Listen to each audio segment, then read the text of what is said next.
दोस्तों जय हिंद। आज के अपने इस वीडियो में हम अग्निबाण रॉकेट की चर्चा करेंगे। ये अग्निबाण रॉकेट विक्रम एस के बाद भारत का दूसरा प्राइवेट रॉकेट लॉन्च होने वाला है। विक्रम एस की चर्चा हम अपने इस चैनल के सबसे पहले वीडियो में ऑलरेडी कर चुके हैं। आइए अब अग्निबाण पर नज़र डालते हैं। दोस्तों इस अग्निबाण रॉकेट की डेवलपर भारत की ही एक स्पेस स्टार्टअप कंपनी है जिसका नाम अग्निकुल कॉस्मोस प्राइवेट लिमिटेड है। इस कंपनी के फाउंडर्स एस रविचंद्रन, मोइन एसपीएम और एस चक्रवर्ती हैं, जिसमें से श्री एस चक्रवर्ती जी आईआईटी मद्रास के एयरोस्पेस इंजीनियरिंग डिपार्टमेंट के प्रोफेसर हैं। दोस्तों अब इस अग्नि बाण के इंजन की चर्चा कर लेते हैं। दोस्तों इस रॉकेट के इंजन का नाम अग्निलेट है और ये विश्व का पहला single piece 3D printed engine है। दोस्तों अगर ट्रेडिशनल इंजन मैन्युफैक्चरिंग की बात करें तो उसमें जो इंजन के कंपोनेंट्स होते हैं उन्हें अलग अलग डेवलप किया जाता है और फिर एक साथ में असेंबल कर दिया जाता है।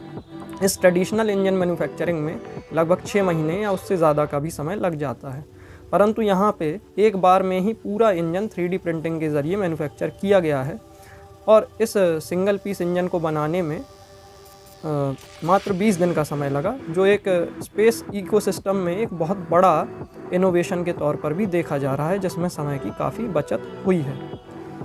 अब दोस्तों अगर इसके फ्यूल की बात करें इस इंजन के, तो इस इंजन में लिक्विड ऑक्सीजन और एविएशन टरबाइन फ्यूल का इस्तेमाल किया गया है।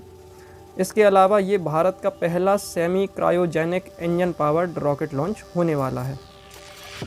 दोस्तों आइए अब इसके लॉन्च पैड की चर्चा करते हैं। दोस्तों इसके लॉन्च पैड का नाम है धनुष। तो धनुष नाम के लॉन्च पैड से अग्निबाण को लॉन्च किया जाएगा। ये धनुष लॉन्च पैड भारत का पहला प्राइवेटली डेवलप्ड लॉन्च पैड है, जो कि सतीश धवन स्पेस सेंटर श्रीहरिकोटा में ही स्थापित है।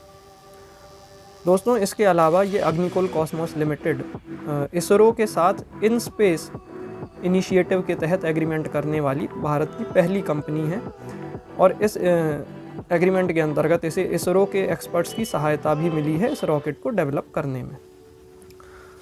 दोस्तों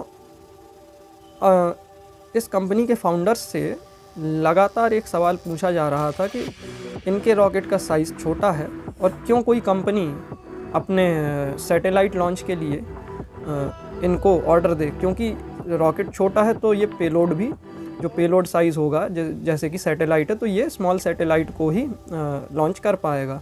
तो इसके फाउंडर्स का जवाब ये था कि जिस प्रकार अगर हम इलेक्ट्रॉनिक्स के मार्केट पे गौर करें तो शुरुआती दौर में इलेक्ट्रॉनिक्स मशीनों का साइज़, जैसे शुरुआती दौर के कंप्यूटर देखें तो साइज़ में बहुत बड़े होते थे, परंतु धीरे धीरे इलेक्ट्रॉनिक्स मार्केट में मशीन्स का साइज़ छोटा होता गया। इसी प्रकार सैटेलाइट मार्केट में भी छोटे सैटेलाइट आजकल काफ़ी डिमांड में हैं और लोअर अर्थ ऑर्बिट में छोटे सैटेलाइट के लॉन्च की डिमांड काफ़ी ज़्यादा ज़ोरों पर है। और इसके अलावा ये कंपनी किसी भी प्राइवेट कंपनी को अपने सैटेलाइट लॉन्च करने के लिए ऑन डिमांड सेवा देगी, जिसके अंतर्गत वो कभी भी चाहे तो अर्थ के लोअर अर्थ ऑर्बिट में अपना सैटेलाइट लॉन्च कर सकती है। तो दोस्तों हम देख सकते हैं कि भारत में स्पेस स्टार्टअप इकोसिस्टम में लगातार बदलाव आ रहे हैं। पहले विक्रम एस के ज़रिए स्काईरूट एयरोस्पेस कंपनी ने अपनी एंट्री की, अब ये अग्निकुल कॉस्मोस कंपनी है। इसके अलावा भविष्य में हमें और भी स्पेस स्टार्टअप्स देखने को मिल सकते हैं।